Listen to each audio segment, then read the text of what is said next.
ರಾಗಿಯ ಮುದ್ದೆ ಮುರಿಸಿ ಉಪ್ಪೆಸರಿನ ಖಾರ ಕಲಸಿ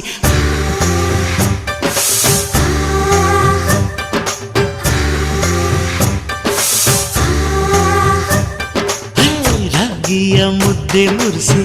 ಉಪ್ಪೆಸರಿನ ಖಾರ ಕಲಸಿ ರಾಗಿಯ ಮುದ್ದೆ ಮುರಿಸಿ ಉಪ್ಪೆಸರಿನ ಖಾರ ಕಲಸಿ ಬೆಳ್ಳನೆ ಬೆಳ್ಳದಿಂಗಳಲ್ಲುಂಡೆದ್ದು ಉಳ್ಳಾಡೋದು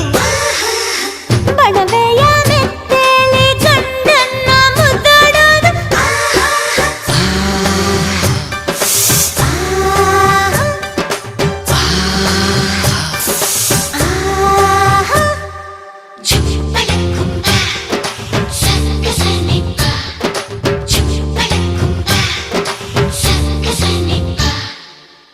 ಪಿಂಡಿಯ ಬೆಲ್ಲ ಕುಟ್ಟಿ ಹೆಂಚಗಲ ಒಬ್ಬ ತಟ್ಟಿ